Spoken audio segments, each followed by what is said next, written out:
All right, good morning. Thank you for making time to be here. My name is Christine Mungai. I am a writer, a journalist, and the curator of Baraza Media Lab.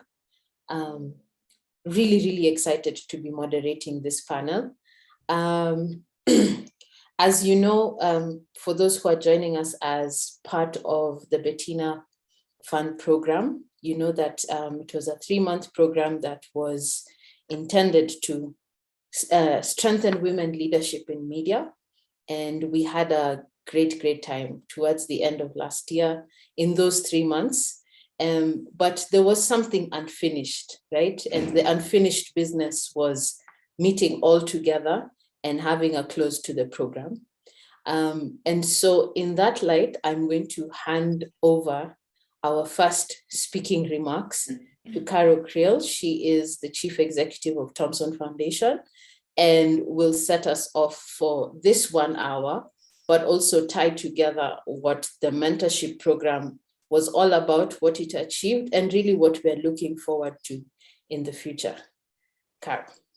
Thank you. Good morning, Christine. Good morning, everyone. And thank you so much for having me on. It's lovely to be here. Firstly, I'd like to say thank you to Baraza and the Thomson Foundation team who made the past 3 months happen. Actually, it started with a very small idea and small teams on both sides of these organizations, and you all made it happen. So thank you so much for that. And secondly, thank you to our 12 mentors and the 12 mentees and the mentors who took time out to come on this journey. Today marks the end of this pilot phase, which started out as a bit of a dream in August. I'm happy to say that the feedback we got was overwhelmingly positive, and it seemed like, and hopefully we'll hear from some of the mentees and mentors later on in the session, that the women found this needed, necessary, and a very valuable experience. And most of them just wished it was longer. I had a conversation with Dr. Nancy Booker last night, and that's one of the things she said to me. What a pity, we just couldn't meet in person and it wasn't longer. Our hope and dream for Bettina in the future is that we can replicate it within Kenya. We had 130 applications. We were only able to choose 12 women for the pilot phase. We'd like to expand it within Kenya, and we've got big dreams for it to expand it beyond the borders, because we as women in the news business and the communications business know that this is valuable work that not only benefits the people that take part, but in the end, their businesses and the media landscape around them. So we hope to expand this with partners and with funders in the future. Thank you very much, Christine. Thank you so much, Caro, for that. Over the course of the program, this cohort was able to sit in a number of virtual sessions with exemplary women in media and leadership. And the aim, like I said, was to empower them to take on senior roles in media and to build a sustainable network of women journalists and media professionals. And today we're hosting our last webinar of the program, and we're so proud and excited to be hosting Julie Gichuru, an award-winning media personality with vast experience in communication, media, and the entertainment sector as well. I know Julie Gichuru is not a stranger to anyone on this panel, but I have to do her justice by introducing her properly. Julie is the Chief Public Affairs and Communications Officer at Mastercard Foundation. She oversees corporate, programmatic, policy, and thought leadership communications, and has a team spanning Africa and Canada. Prior to her role at Mastercard Foundation, Julie had a 2-decade career in the fields of broadcast, print, digital media, and development communications at some of our leading media houses in Kenya. Of course, you know them, such as Capital FM, KTN, NTV, and Citizen TV. This is where I'm sure most of you are familiar with Julie Gichuru, at least on your screens. Julie, thank you so much for being here. Thank you for taking the time to be with us today. and I'm so excited to be speaking with you today on the topic of women in leadership, talking about this glass ceiling that we like talking about sometimes, but we really want to deconstruct what that glass ceiling is all about. So just a bit of housekeeping. If you're joining us on Zoom today, please use the chat window at the bottom of your screen to share your comments. If you specifically have a question, you can use the Q&A window. It's right at the bottom of your Zoom screen. It's right there.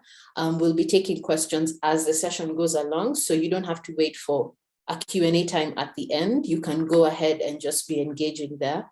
If you have comments, if you have reflections, just go ahead and put them in the chat, and we'll make sure that this is an interactive session where you get to be heard as well. All right, so Julie, I'm just wondering if I can start on a personal note, right? I know that your career precedes mine by some years, but in my own journey, I did not have many women who were in these leadership roles. They were really the minority, right? So I just want to hear from you. Did you have women in leadership or mentorship roles as you were coming up in your media journey? What was your experience like as you were establishing your career and as you were growing in your media career? Thank you. And first of all, thank you for having me, and great to connect with you all. And I really look forward to hearing questions and comments from the mentees, and happy to be here. So yeah, were there women in leadership during my journey? Not in senior leadership. So we had editors in the newsroom. In fact, a lot of them were women, but you found the, editor-in-chief and your management typically were not women. There were maybe one or two scattered, but let me, however, having tried to answer that, tap into something a little bit more complex around that question. Right. I found actually that the women in leadership, when I came into my career in media, were actually extremely hard, harsh, and I'll even use the word toxic.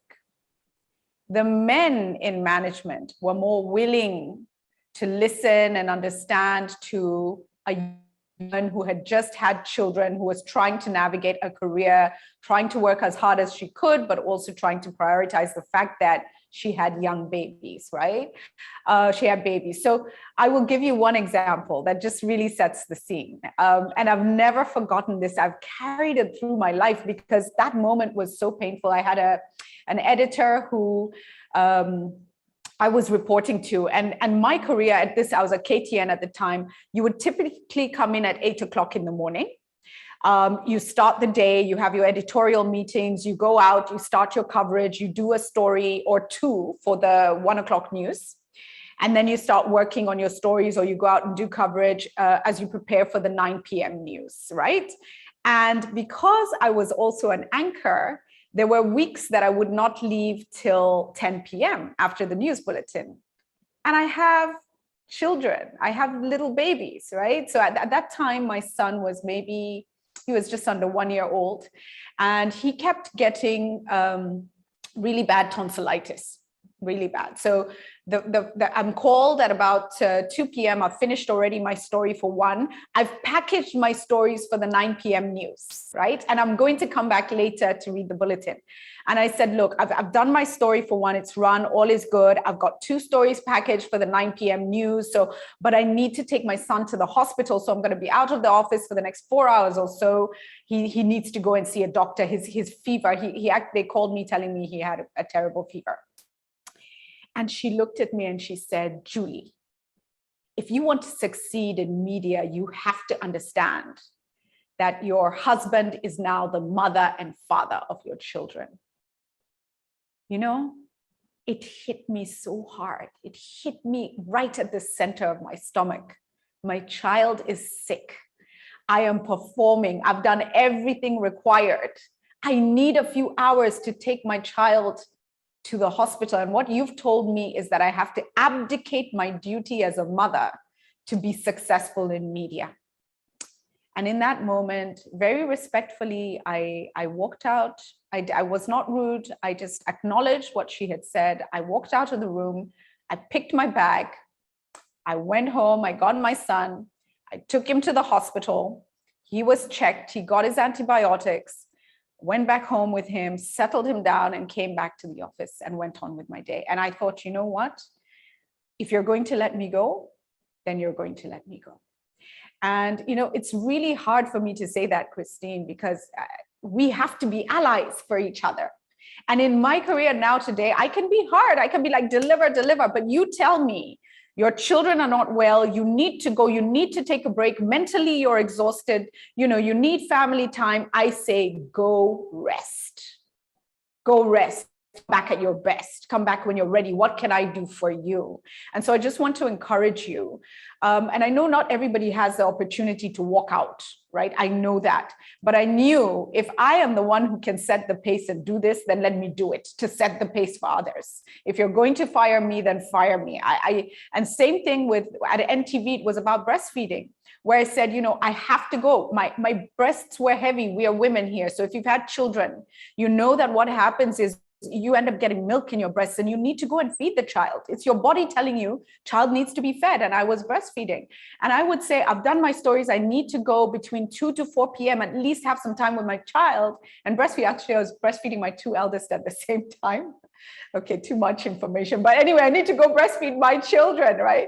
And so when I was told, no, you can't, by another woman in leadership, I just went.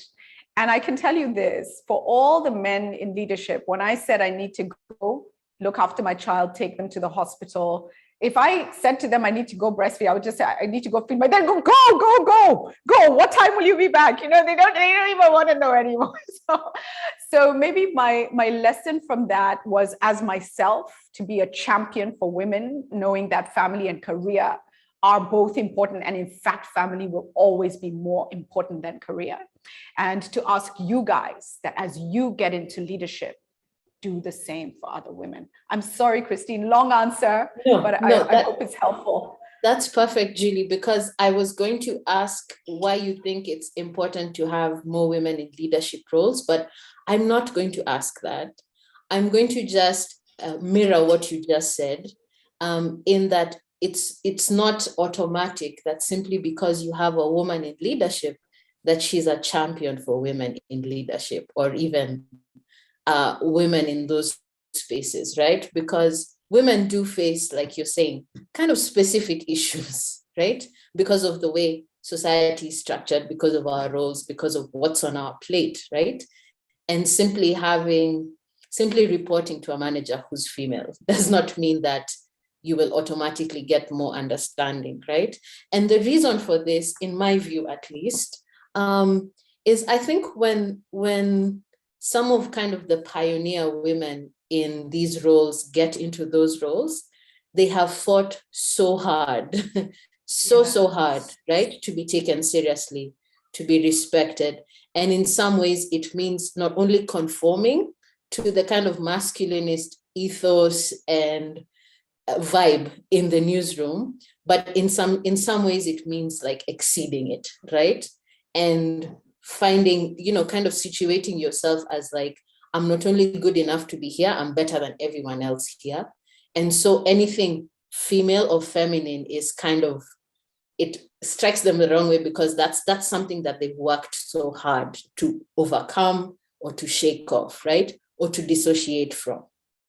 But can I pull on that thread a little bit? Can I pull on that thread with your permission? If you look at our grandmothers and you look at our mothers, and these women had the ability to carry, during pregnancy, in the farms, working, coming home, looking after the family, feeding the family. As women, there is nothing that requires us to disconnect with our femininity to deliver and be strong. We have proven over generations and generations that we excel in multitasking, that we excel in delivering. A lot of women who are homemakers homemakers who don't realize they're excellent managers. You know, you're managing a home, you're managing a homestead, you're navigating family, there's politics there, and just not giving ourselves the credit and feeling that we need to strip from ourselves and go into these spaces, you know, appearing to come with this masculine energy. And just a final thing on this one. I was speaking to a very senior leader, she's a head of state in Scandinavia, and we were in a panel session. And she says, the theory of the red dress is what I follow. And we were all like, what is the theory of the red dress? She says, all these men come into a room and they're in gray, black suits, and women feel the pressure to also now, you know, even dress similarly. She says, I wear a red dress. I embrace my femininity. My femininity is my strength, and I carry it with me. And so never feel like you have to shift, change yourself, conform to be successful. So important. That's so important, Julie. Thank you so much for saying that. I'm seeing on the chat, the chat is already blowing up. Rachel Ombaka, so nice to see you here. Rachel says that women are still frowned upon when they mention issues to do with children, nannies, breastfeeding, painful periods. You know, that kind of stuff is like, you know, bear it, deal with it. Sometimes that's what you might get, right? But like you say, Julie, sometimes men are a little bit easier to kind of push through with these issues because they don't even want to engage. They're like, just go. And I have used that extensively in my career. I just tell it as it is and just go and handle what's happening, right? But what kills us as women is that expectation that will cover it up, that will hide it, that we should not talk about it. It should not feature, you know, we should work like people who don't have children, like people who don't have families. Like, we should strip ourselves down of our femininity, of our lives, of what makes us who we are. That's the thing that brings the mental health issues and the stress, right? So I'll keep us engaged with what I'm seeing in the chat. Please, let's talk to each other there. Julie, I'm just wondering, when you think of how best women in the newsroom can navigate their leadership journey, what advice would you give to you know, folks on this call or who are joining us on YouTube? Most times women don't know where to start, right? You said that one thing to not do is to strip down your femininity, right? Is to conform to like the masculine energy. And anyone who has worked in a newsroom knows that the majority of newsrooms really have masculine energy. So how would you advise someone who is just starting out in this, maybe has been given a role as a news editor or an assignments editor, kind of mid-level responsibilities, but really has sparked some kind of ambition for them? Where would you say that someone like that, a woman like that who's watching or listening to us could start? Yeah, I didn't start there. I started at the bottom. So let me almost try to answer it by taking a wider view of it. And I came in, by the way, from a completely different career. So I came in, I studied law, and then I worked for a year to save up money that I did an MBA. And my perspective really was that education was my armor. I was very aware as a young woman that I was not bad looking. But I thought that was a risk rather than an asset. I thought that what that does is it makes people put you in a certain box and try to treat you in a certain way and limit you and assume things about you. And I said, the armor for my life will be education. So I tried to push myself as far. My parents did the best they could, and I tried to push myself as far as I could. So I worked for a year and opted to do a master's, and my master's that I chose was in business administration with a focus on world trade law and international business. Then I came back to Kenya thinking I would leave and go back and do the bar somewhere else. And But I came back and my heart, and my husband and my heart, I stayed, and I needed a job. And I remember just when my husband and I were courting, I was living with my grandmother in Dagoretti. My parents had divorced. Sorry, long story. But the truth of life is that you navigate all these personal challenges alongside building a career. So maybe it's good for me to walk you through this. So I'm living in Kawangware with my grandmom, and I can't take money from her. I'm trying to think, how do I bring food to, how do I help her with her bills? And that's what I'm supposed to be doing, as a young woman with all this education. And I kept trying to get a job. I couldn't. So I just kind of walked into KTN and I thought, let me just do a screen test. And I did a screen test and I got a call and they asked me start on a Monday. It was a Thursday, and I was blown away. And I asked, why did you pick me, and why are we going ahead? Because again, I had this chip on my shoulder. I don't want to be in spaces for the wrong reasons, right? And they said to me, it's because you have a legal background and a business background, and we're having challenges with our law reporting and our business reporting. And I was like, great. So I went in and I actually started reporting from the courts. Now, I have to tell you, when you're thrown into a newsroom, almost like an intern, and it was unpaid, so I wasn't being paid, but I knew it would be the start to something. So I had to go in. When you're thrown into that situation, and for some of you who may have been there, tell us in the chat if it's happened to you. You walk into the newsroom, it's dynamic. There are people you've seen on the screen or you've heard on, on radio or whatever. It's really intimidating. And everyone just kind of looks at you like, a new one. And you have to figure out how to swim. You have to figure out. So you sit there and you're wondering, do I go to the diary? What do I do? And I just, I went and looked at what was coming out of the courts that day, and I just rushed to the courts. So I figured, be where the stories are, just go in. So in the morning, come in, look at the diary, go out there, get the stories, come back, fight for space to edit the stories. Because now all your big reporters who are on air, my story is number one, whatever. So you've got to fight for space even to get into the editing room to edit your story from the courts, So really, for me, what worked was a go-getter attitude. If people are not answering your questions, figure it out. Figure it out. And sometimes you'll make a mistake. And I did. There were times something went on air and how could you put that in?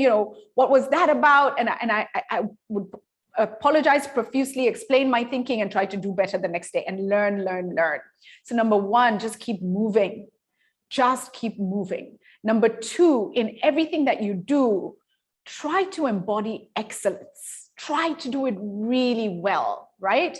Number three, you will make mistakes. Don't kill yourself about it. And don't try not to do things. Don't be paralyzed by fear of making mistakes. You'd rather make the mistake, learn from it, and then do better the next time, right? So that's the next thing. And then find your allies. And in finding allies, find people who truly have goodwill, who are also excellent in what they do, who are professional, who are passionate about the work, and you will be able to emulate them. They will be able to guide you and advise you. And then maybe the last thing I'll say, I do know that in newsrooms, sometimes there's a dynamic of, there's an uncomfortable dynamic, and I've heard some young people say they face harassment in news spaces as women. I have to say, in my whole career, either I didn't see it, and that's another thing about me. When I'm really focused, I move like this. I can very often not see the sideshows, right? So maybe I didn't see it. That's another good way to deal with it, is, you just move forward and ignore all these things.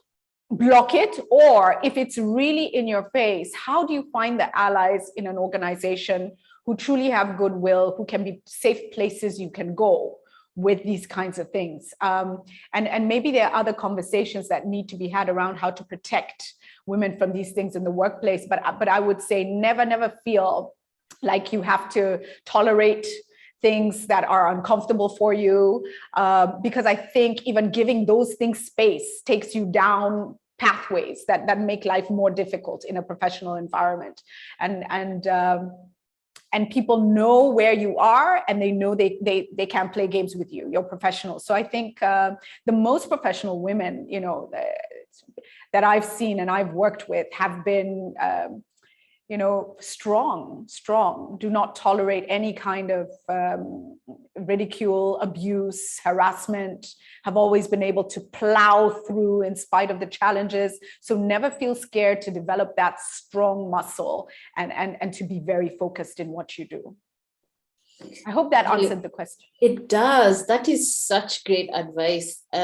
Talking about excellence and how to kind of find your own space, even in these environments that are not really made with us in mind, right? I see one of my editors here, Pamela Sitoni. She was the second woman editor that I worked with. Hi, Pam. Thank you for being here. Can I just say, I just say, Pam is such a champion for women and just embodies such excellence. So I'm so honored that you're here, Pamela. And it was, I really had a wonderful time working with her. The first editor who was female that I worked with was still at Nation, at NMG. Her name is Sarah Bakata, and she remains a really good friend.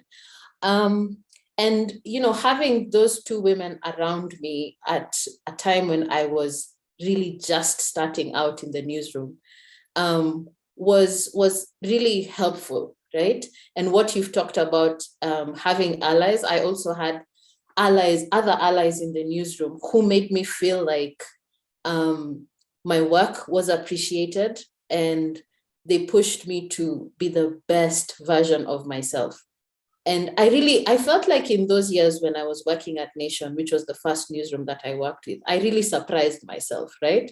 I came in with some idea that I'm a good writer, but my editors truly, truly enriched my writing and my reporting and my work. One of the things that I quickly picked up in the newsroom is that this masculine energy that I'm talking about had people meeting at bars and places like that after hours. And it's like a lot of the serious reporting, which in the Kenyan context is like governance and politics type stuff, needed you to be like in the town at night, meeting people, talking in corners, and like a lot of like news was founded on innuendo and like being in the right places at the right time when people have their inhibitions down and they can tell you things, right? And immediately I knew that this was not going to cut it for me. I could not be that person who was like trolling the bars and like had politicians on my contact list. And like, like in some ways, young male reporters do this a lot, and they don't realize that this is not feasible for like a young woman, right?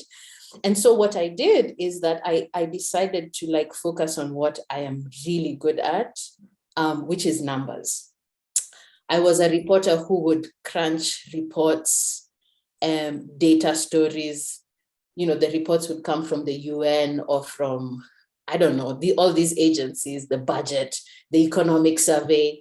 Like, most reporters did not have the patience to sit down with 300 pages of the economic survey, but I did.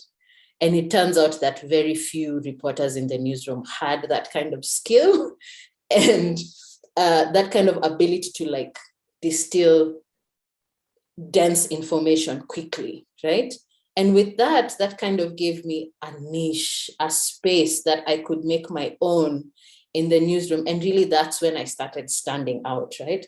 Julie, was that, and in your case, you say that law reporting and business reporting was like that space. It was your niche, the place you could make your home, in a way that, okay, people are, in the bars with their contacts and their sources or whatever, and you're like, let them do it. I won't do it, but I know that they cannot do what I can do. Is that a fair representation of what? Yeah. It is, but I think, you know what, even if you didn't have the law reporting and business reporting, what you did, you said, I'm going to crunch numbers, I'm going to analyze, I'm going to do the analysis required so that my reports are concise, they're excellent, they add value. That's it. It's do your work well. And, this is important. Not once did I enter a bar. I mean, in my whole career, and by the grace of God, I had a career. I had a serious career. And so don't ever feel again compelled to be in those rooms, because actually those are the spaces, those spaces are not necessary for the storytelling. Let me just go in that direction. Oh, Julie, say that again. They're not necessary. And in fact, those are sideshows. Those are the absolute sideshows. And if I was to be as honest as possible, I would tell you that reporters who go down that route will get less respect and regard from a lot of the key policy, but audiences may not know these things, right? But your key policy makers, your captains of industry, the word goes round, this is what you do, da, da, da. It's actually not the right way to build a career. And I could be wrong, but that is just my impression. And I would say, as long as you embody excellence in your work, you will be respected for that, and people will come to you with stories, with information. You will be able to do what you need. You'll build your network of the right people, and it does not require going into bars, having a whiskey. Not once did I need to do that. So I just want to encourage everybody here: just do what you do well. That should be enough. And if it's not, then there's a problem with the industry that we need to change. I see Emily Githu in the chat, who talks about her journey in journalism has been tumultuous, facing sexual harassment, something I have faced as well when I was in the newsroom. And because of this, she dropped out, but she found a space in digital, right?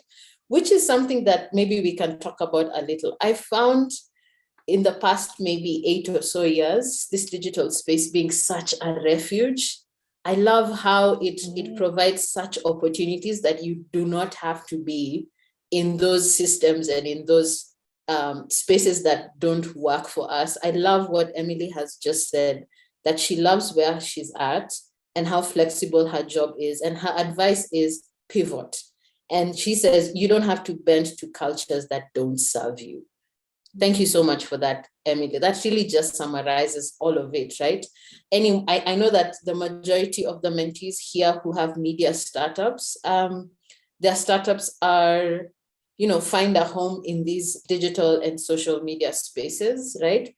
And despite the toxicity and everything on social media, there is a level of refuge and possibility that I find in those spaces. And I'm so glad that they exist, right? After leaving NMG, since then, my work has majorly been published on online publications. I can work from home, I can work from wherever. I don't have to attend 8 a.m. editorial meetings or 3 p.m. editorial, I don't need to be part of that whole thing, right?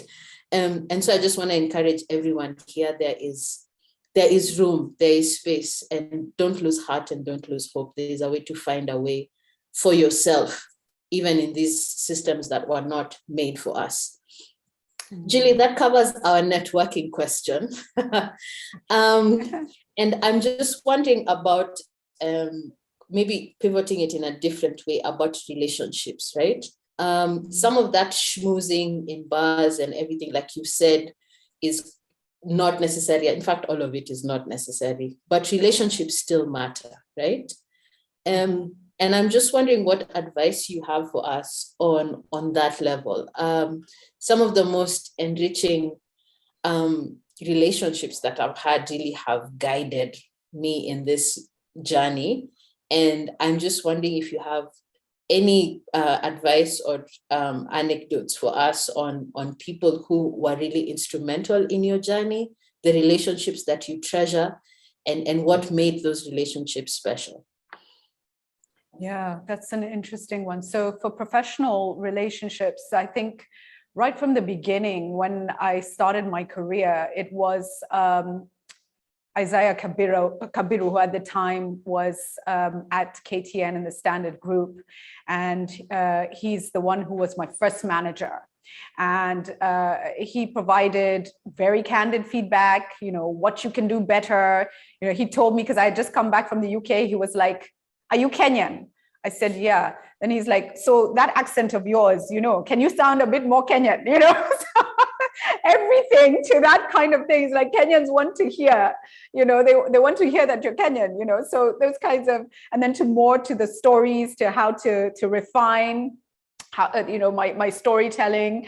Then after that, it was Capital FM, where, I started as an intern at KTN. I wasn't being paid. And, I told you I was living with my grandmother, and, the shame of your grandmother having to be the one buying food was hard for me as a young woman. So I needed to earn money, and Capital FM reached out and called me for an interview. And I didn't want to leave TV and go to radio. And I didn't know anything about radio. As you know, my background was not media anyway, but I went in, and then Phil Matthews became a mentor. He was also very, very hard. He was get it right. He was, be concise. He was, really unrelenting, almost military in his precision, but I'm so thankful for that, then after that, coming back into the world of TV, it was Ian Fernandez, who became, and I know in Kenya, we will know a lot of these names. I think you will know these names. And you're seeing a pattern. These are all men at that point, but there can be great male mentors. There really can. Farida Karone then became a mentor for me. When I first came into the industry, she was also a reporter.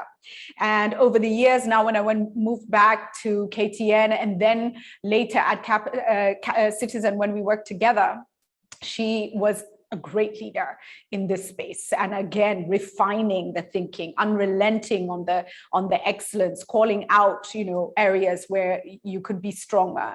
So there've been a lot of people on the journey, but I also have been mentored by people who I was not necessarily close to. So watching, people who I admired in the news space, looking at how they did things and saying, I like that. I don't have to take everything about them, but I do like that approach and understanding it better and modeling some of what I did to align to the excellence that I saw in others. So there's been a lot of that. And just, again, find the allies, I see a great comment there about somebody was saying how they work with somebody else, go through each other's stories and just refine each other. That's a great practice. That's something really good to do. That's really wonderful. I'm seeing questions in the chat window that I have as part of my questions, which is confirmation that I was on the right track as I was preparing for this conversation. And I'm going to ask Deborah's question. Hi, Deborah. Nice for you to be here. So it's about media, it's about management, right? She says Caro and Julie are both managers, and I would be interested, as well as Deborah, in hearing what your challenges are in managing women and men. Sometimes there's no difference, but sometimes there is.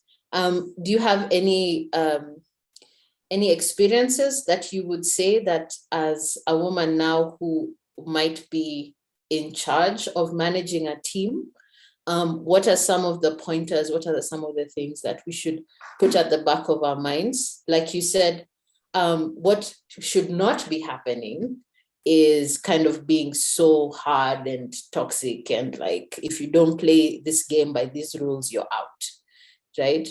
But what would you say about managing a team of both women and men? Is there a difference? Are there some things to keep top of mind? Yeah, that's a really interesting question. I think for me, it's less about the sex and more about delivery, right? Less about the gender, sorry, more about the delivery. I think ultimately with women, you get the best out of them when they know that you have their backs, when they know they have the space, and when they are able to really focus their minds on the work, because the rest is covered. If they go home, if they need to micromanage something, they know they have the room, and so they're able to give you their absolute best.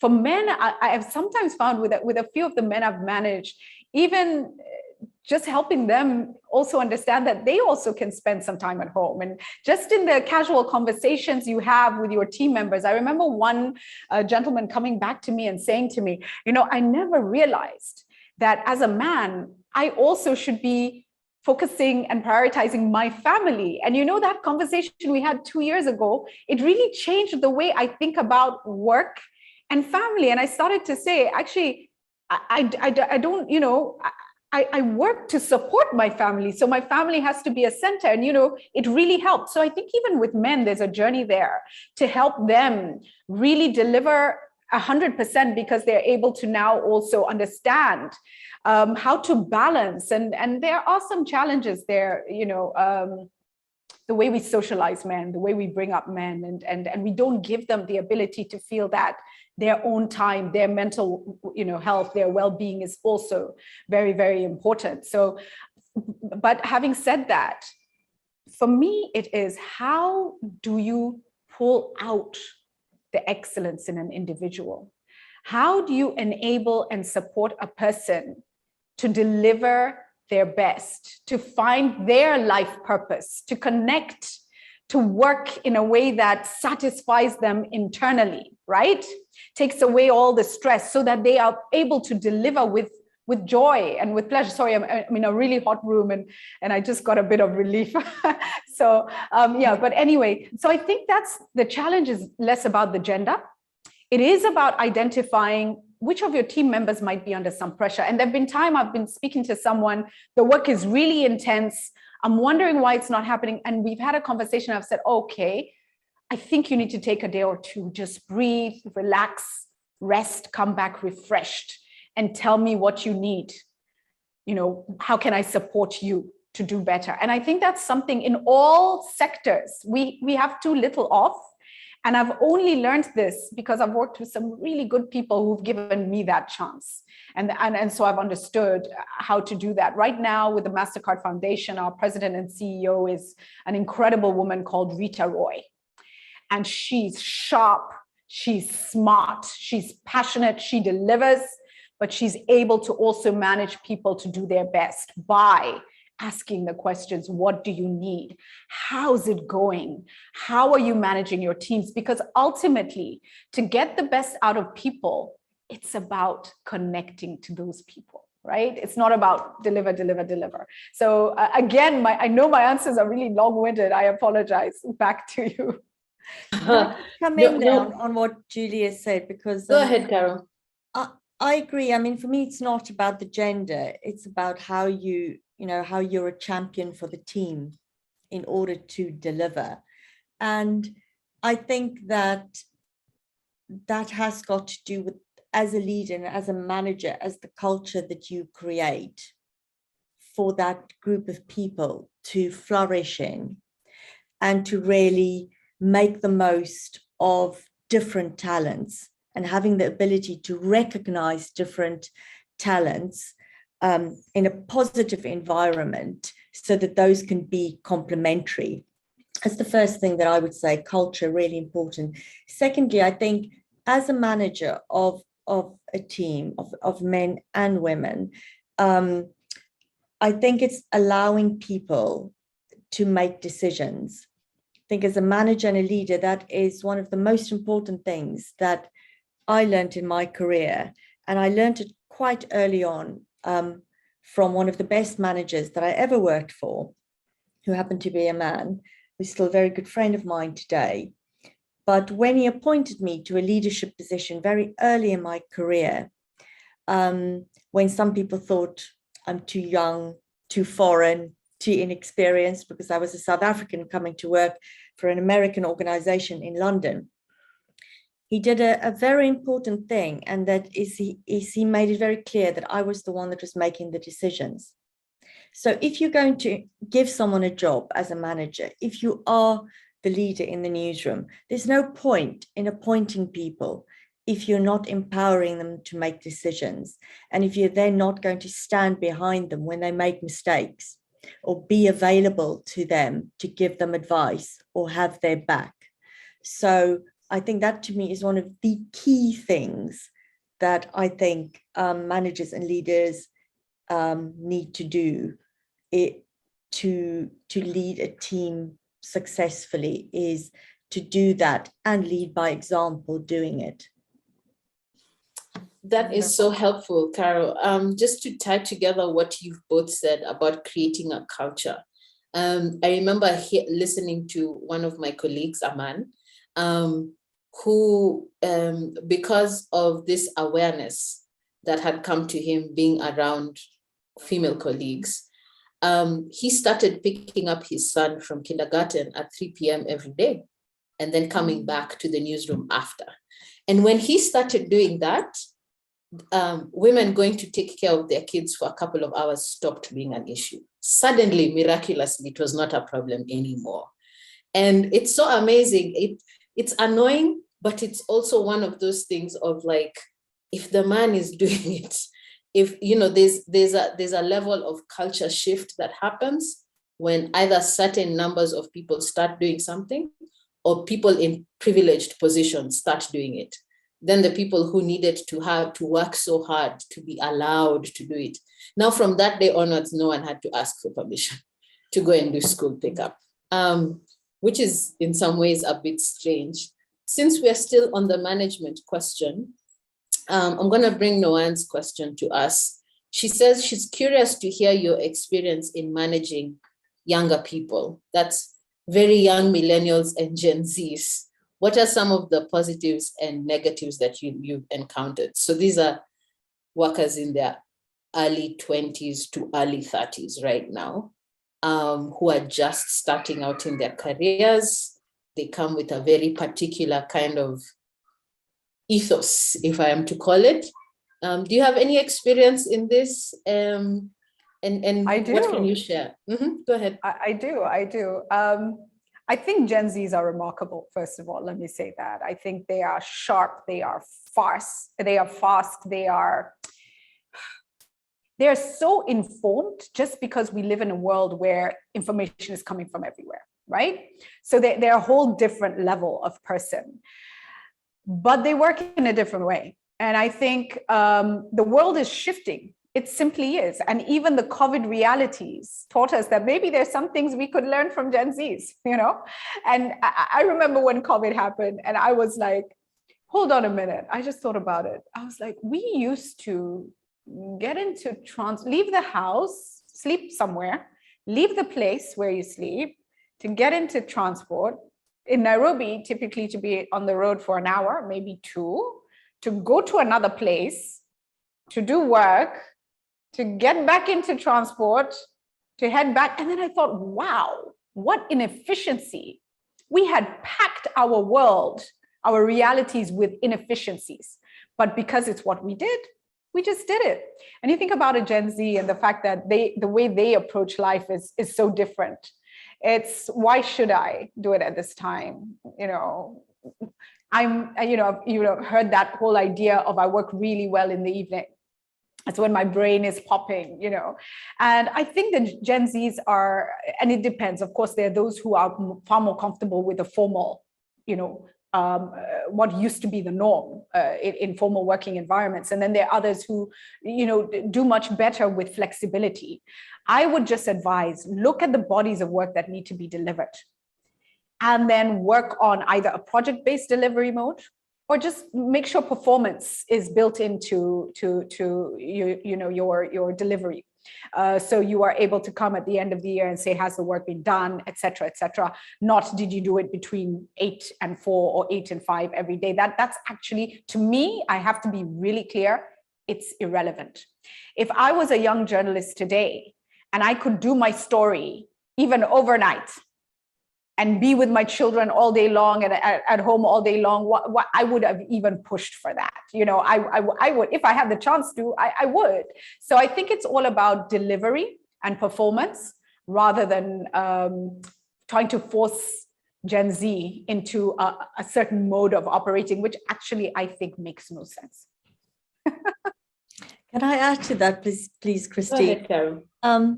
I think it's been one of the best things in my entire career has been hiring, mentoring young journalists. And I found that throughout my career, I've been wonderfully surprised by people that have challenged my preconceptions about things along the way. Let me give you an example. I remember in my early days at AP, when live television was just live streaming for news agencies was just becoming a thing, we were hiring for a position. And it was incredibly pressurized job, right? You're handling multiple feeds from different parts of the world, different time zones, different languages. And one of the people that applied for this job was this young guy, and he walked in and he literally looked like he was in a young rock band, right? He was just super trendy, hair all over the show. And I looked at this, I thought, right, this is going to be interesting. And I remember asking him, so do you think you'll be good under pressure? And he said, well, I've run a nightclub. What do you think? And we hired him. And it was a terrific hire because guess what? He was fantastic under pressure. And today he's a correspondent for a Swedish television station. He's built a very successful career. But that day showed me that never let your preperceptions about people throw you off course. Listen to what they're saying, especially that when they're from a younger generation. And I think working with, as a manager today with Gen Z, you do need to, I agree with Julie, you do need to think differently because people think differently. And as a manager, you need to be accepting of the fact that this generation, in my experience, might be more demanding in a different way, might be more questioning in a different way, and probably want different things. And as a manager, you need to be adaptable to it, because I see this as a generation that also moves employers, right? And between organizations far more than, for example, my generation did. We stuck with employees for a long time. So the bottom line is, if you want to attract that talent as a manager, you need to be adaptable in the way that you deal with that talent. Otherwise, you're not going to retain it. They're just going to move on to whoever, and I see Julie's nodding, they're just going to move on to the next employer that's going to give that to them. So it's an important lesson to learn as a manager and as a leader, is that having that adaptability, otherwise you won't get the talented people into your organization. Thank you so much for that. I see Jennifer's question on starting a media startup, but I'm just going to put pause on that and finish the conversation on management. I'm going to take Harriet's question. Harriet Atiang is one of our mentees, and she is based in Kakuma. And she says that she manages a radio station there, and most of the staff there don't believe in having women in these roles as leaders at all. It's their culture, right? Which makes it really difficult to manage male colleagues. She's asking, how do I go about these extreme cultural differences in management? It's one thing for us to be talking about this from Nairobi, from London, places that are, kind of quite cosmopolitan in that way. But some of our mentees in this program are based in environments that are quite different, which of course is good for them, for us to interact, and it's part of the diversity of this fellowship. But I think we need to address that particular contextual issue, that in some contexts, what you're facing is more of a mountain rather than a molehill. Julie, what words do you have for Harriet today? Yeah, first of all, Harriet, great to connect, and thank you for the work you're doing in Kakuma, and how exciting, but how challenging, right? So I wonder if it really is about, in your actions, without even having to force them to realize it, showing them why it is important to put women in leadership positions and to see women for the value that they truly bring to the table. I think it's being able to drive success for the radio station and showing them how they plug into the success. And as a leader, showing how your leadership enables all of that to happen without having to, overtly do that. It's just a journey that you're going to walk. And I think as you have milestones, being able as a team together to recognize the milestones so that they see the growth and celebrate together, and also being able to recognize them. So it's just being a good manager being able to recognize them when they do well, being able to be firm in your leadership, but fair. I think it is just the long walk. It's a marathon, day to day, proving to them that indeed women in leadership add incredible value. And, this is so important because can you imagine how many people you can influence?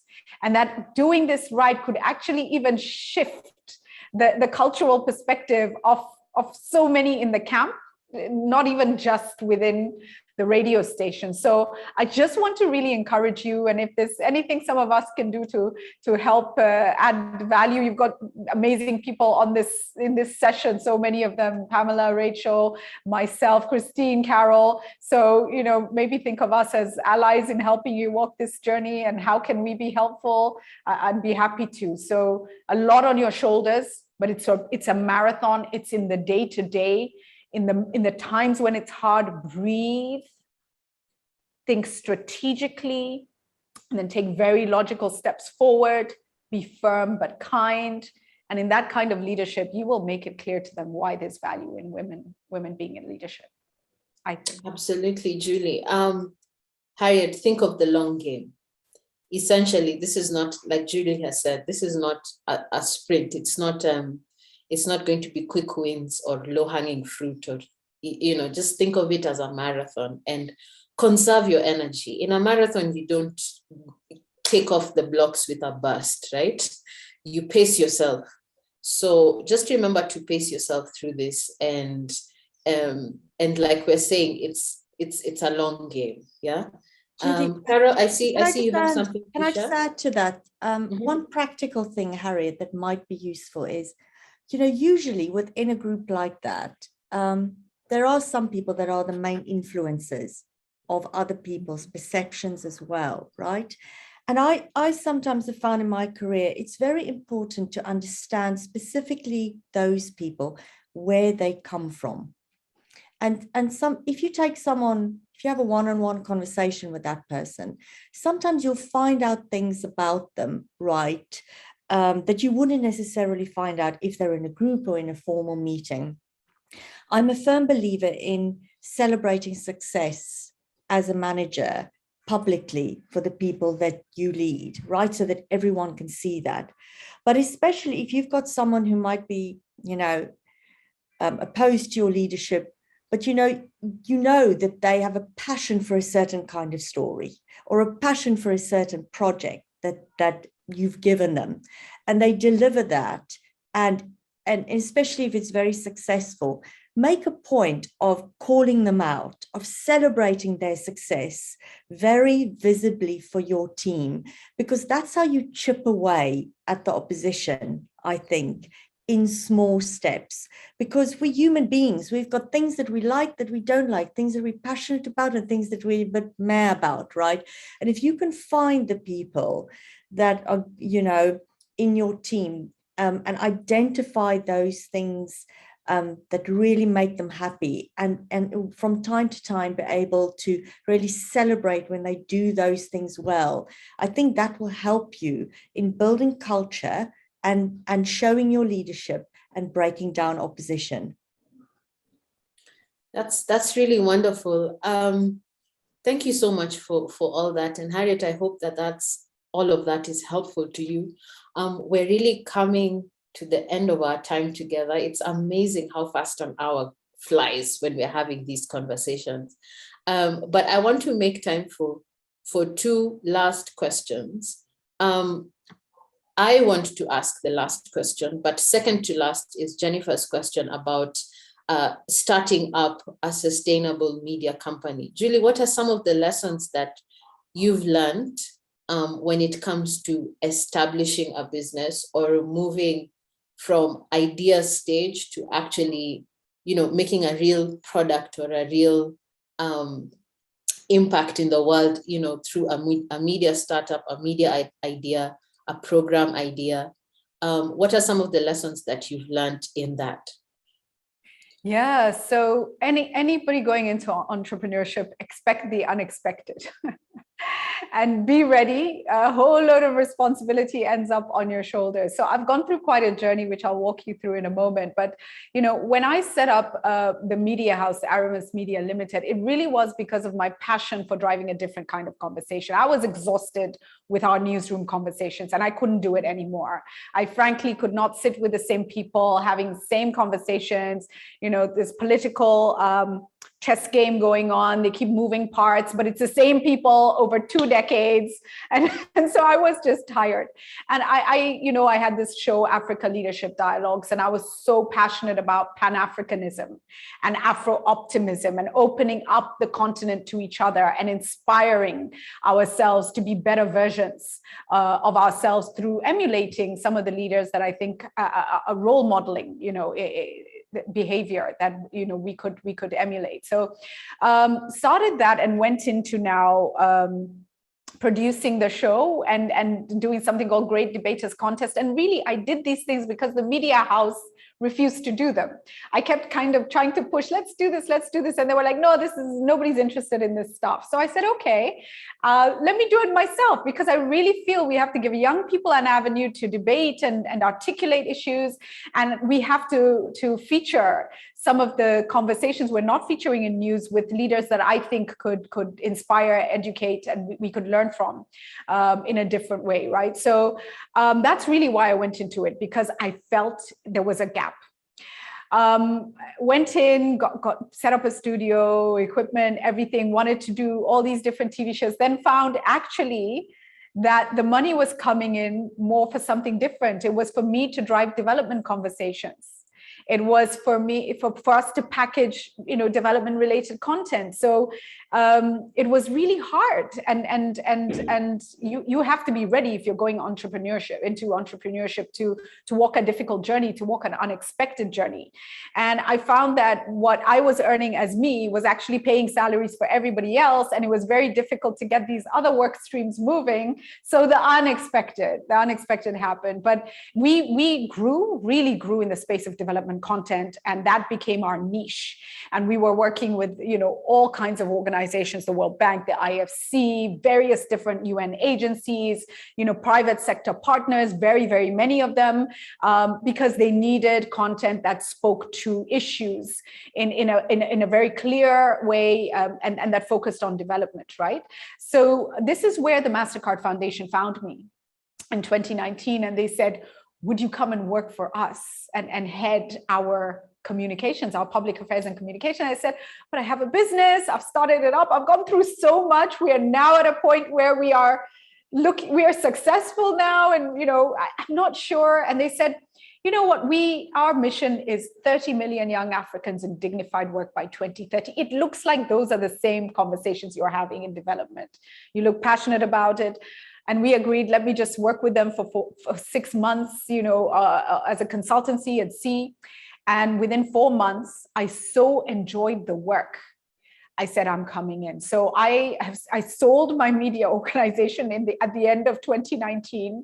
I came into the foundation and have now for just over 2 years been working on this incredible mission. And you guys might know Wings to Fly with Equity Bank for many, many years. Right from the onset, we were, the main funder for Wings to Fly. We've just kind of stepped out and we are pivoting to see what we will do in secondary education in a bigger way across Africa, but we will continue with that. We've got over 40,000 scholarships for young Africans in our scholars program. We're doing a lot around financial access in agriculture, in manufacturing, many different spaces. So, we are a foundation that is really committed to Africa. And maybe the reason why I take you through that journey is to say, entrepreneurship is about problem solving. And sometimes you will problem solve in a media organization because you're able to tell stories that shift the needle. Sometimes you'll find when there's a wall there, you find you've reached the end of your season, you might go into a different space. And so, I went into entrepreneurship. And then there came a time when I realized my problem solving would be served better in a foundation that was working across Africa to help Africans transform the continent, So it's difficult. You have to ask yourself the why, and you have to ask yourself, where is your why best served. And then there's a whole business, feasibility, viability. But let me say this: any step into entrepreneurship is a degree in learning and education in whatever you're going into. So never failure, never see anything as failure. Always learn and learn, and know when to step out or know when to step up. Yeah, be agile and responsive. Julie, thank you for that. I hope that answers, Rachel, what you put in the chat about how do women get out of that spiral of complaints and lamenting. It's what Julie has just said. Realize it just starts with a single step. And when you take that step, you would be surprised with the world of possibilities that opens up before you. So many of us have this experience that when you actually take that initial step, it's like the universe was waiting for that. And then things just start opening up. So let's, I encourage all of us to trust ourselves, maybe not with the whole journey and the whole plan, but just with that initial step, just that step, yeah? Okay, so I see Harriet is asking if we can have Julie's contacts. So I will let her answer that. However, I want to ask the last question, which is about self-care. Sometimes this work can be very emotionally demanding and brutal and draining. I just want to hear from you. What are some of the practices that you have in your own life to take care of your mental health, your wellness, to avoid burnout and to give yourself grace in this journey? Yeah, what a great question. You matter, you are important. Look after yourself. Never second guess when you feel you're exhausted. Ask yourself, what should I do? But let me rewind, because I think there's a number of young women here, so maybe this could be helpful. The smartest thing you could do for your whole life, for self-care and for well-being, for mental stability, is to find the right partner, right? Find the right partner. And I find, a lot of women will say, oh, I'll fix him or he'll change or whatever. If you ever have to say that, that's not the right person, okay? Look for the person who is going to be a true partner in your life. So when it's heavy for you, they're your cheerleader. They're your encourager. There were times, doing news till 10 o'clock at night, my hubby, God bless him, is actually looking after the kids at home. You know what I mean? And the same when his periods are really intense, he knows I've got his back 110%. He doesn't have to look back. I don't have to look back because on this side, I'm covered. I've got to look forward and figure out what to do here. This is my 180, And so when you have the right partner, if you're getting a partner, you can decide you don't want to, which is also fine. But don't invest in somebody and get locked into somebody who's going to become a drain on you and in your life. And when I say a drain, I don't mean financial, because financially you can build together. That's fine. It is the emotional, it is the supportive, it is the love, it is the care, it is being there, present and engaged, right? The second thing is your village of people. I have a friend, a wonderful woman, Monica Musonda, who talks about the she village, and she has this village of women around her. And whether it's a she village or just your ecosystem of supporters, surround yourself with people who are positive, who can drive, your spirit to the next level, who inspire to reach up harder. So those people who, when you give them your envision, your future, and they say you'll never get there, stop dreaming, whatever, immediately, kind of less of this. And I'm not trying to be unfair to people, but toxicity is a real thing. And it impacts us. So do that.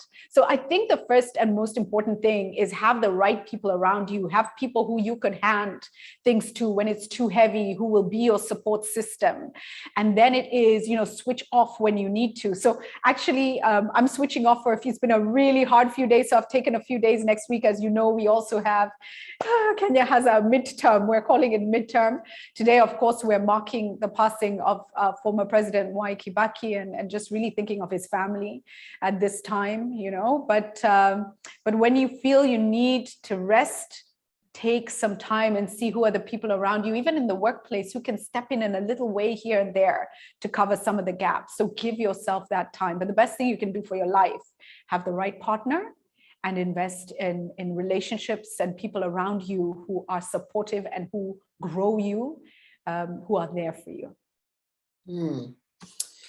Julie, thank you for that very candid note that we are ending on. That a lot of our success, I would say some part of it, right, depends on our own effort, but it also depends on the context that we are embedded in, right? And for many of us, that primary relationship with your significant other takes up a lot of that external factor that that shapes our options. I don't know if that makes sense. If you have a certain kind of person, then it means that you have a certain set of possibilities and options available to you. And I just hope that for us on this call, that the options and the possibilities that are open to us, that we realize that so much of that depends on the kind of person that you are in partnership with. Yeah. That was really helpful advice. That was really helpful advice. And I have to say that this conversation has been so enriching, not just for our attendees and those who are watching on YouTube, but for me as moderator. I mean, I feel so uplifted and encouraged. And there's a way that I still feel like I am in the formative stages of my career, even though I've been doing this for a decade. I feel like there's so much that I haven't done yet, right? I feel like there's so much more to do. And in my own mind, every year that passes, I feel like I'm still taking off, right? But I also know that there's so much that I've been able to achieve and that I've been able to do. So this was really helpful for me as well. Thank you so much for everyone who has participated in the chat. This chat has been so exciting and enriching to even read. Thank you for your contributions. This conversation has been wonderful to see what you have brought to the table. I just want to close now by handing this back to Caro. Carol, do you have any reflections that can serve as... Julie, go ahead. Go ahead, Julie. I see you. So sorry, just before you close and hand back to Carol, I just want to say thank you so much for having me. I've really enjoyed this. I just wanted to comment on a couple of things. I saw some of the messages around sexual harassment. I just want to encourage us all. How can we work together to say zero tolerance of harassment, abuse in our newsrooms and in our media and communication spaces? And I would be really happy for us to set up a meeting to go into how do we make that happen. And I realize this is primarily something that affects women, but there are situations where it may affect men as well. And I think it's something we need to look at, and I would want to walk the journey. I want to just mention, I saw someone talking about Toto News. Sorry, if you just scroll a little bit. I think it's Jennifer Kaberi, if I'm not mistaken. I was on your website a week or two ago, just by chance. And I really love what you're doing, and was even going to reach out to learn more. So just, it's really interesting to see that. And then the final thing, somebody had asked for contact.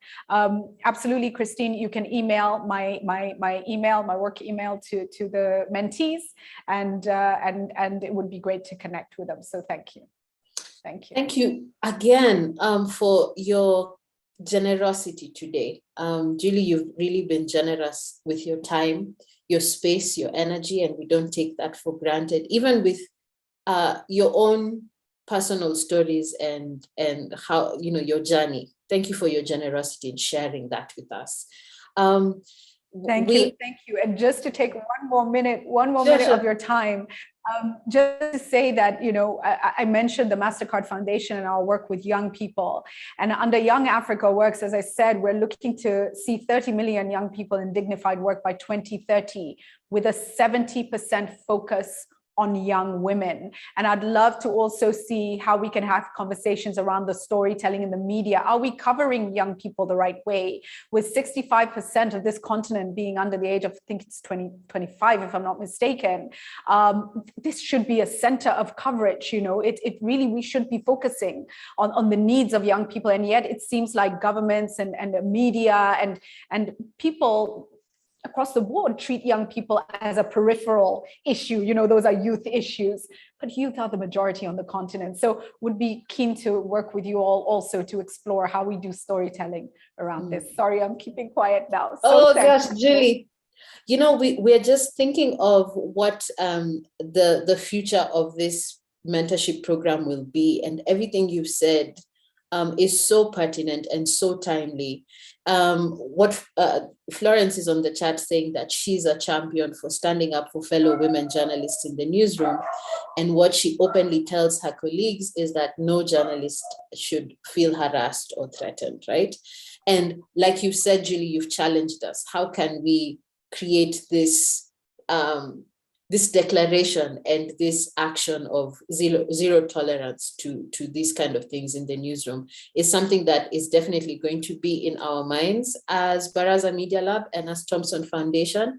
And just to hand this back to Caro, going from what you've seen, what you've read in the chat and what we've discussed today, where does that leave us as TF, as Baraza, as the Bettina Fund, and particularly for this cohort, which was the pilot cohort, right? They were the ones who really established this thing and you know, made it real from idea to reality.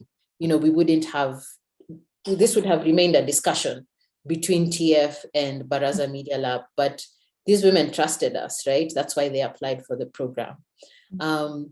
Caro, how do you leave us? How do you set us off in the world now? Well, I think my main takeaway is that it leaves us with work to do. And having listened to Julie and to Christine and to the fantastic women and some men in the chat, it seems to me like we've got a group of people to do the work with, and we've just started on it. So I see this as the start of a very exciting journey. Julie, I'll be reaching out to you, I hope you don't mind, over the next few weeks to continue the conversation, because this is so inspiring, but I think also so necessary. These are difficult topics, you know, and these are topics that Thomson Foundation works around: women, storytelling, changing the African narrative, sexual harassment, what's happening in your newsroom leadership. Clearly, these are topics that resonate and can make a difference. So my main takeaway is there's work for us to do, and I'll be getting on the phone. Thank you. Thank you, Caro. I look forward to your phone call. Thank you so much, Julie, for taking part today. And it's just been terrific listening to you, Julie, and so enlightening. And can I also just say thank you to Christine? This is the second webinar that I've been on that Christine moderates, and she is really excellent at it. Absolutely. Just a big thank you to you both. I wonder, Carol and Christine, we have been running a public awareness campaign with the Africa CDC around COVID-19 and saving lives and livelihoods, and have a little video. Would you be open, as people are jumping off, for us just to be able to play that? Would that be okay? Just Excellent. To inspire everybody as we say goodbye. What a wonderful note to end on. Thank you. Yes, play it. Thank you. Thank you. Thank you. We'll play that just in a moment. Thank you all so much. Stay safe. Thank you very much. We're shutting down Corona drama. Take the shots and leave the matter. Can you hear? Yes. What do you do? What do you do? Live your best life. What do you do? Gotta stay safe. What do you do? Cause we outside. What do you do? What do you do? What do you do? Take your job. That's what we do. Gotta say what we do, cause we outside. What do you do? What do you do?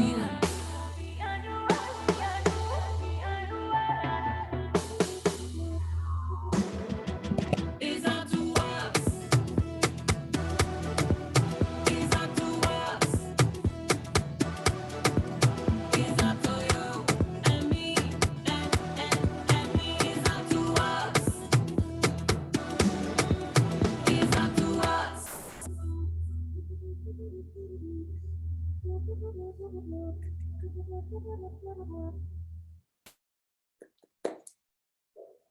I love that so much. Thank you all. Thank you. We're all in together. Just everybody stay safe and well. And thank you for having me. Go and Thank have you a so great much. day. Yo. Goodbye, everyone. Have a lovely day. Take care. Bye.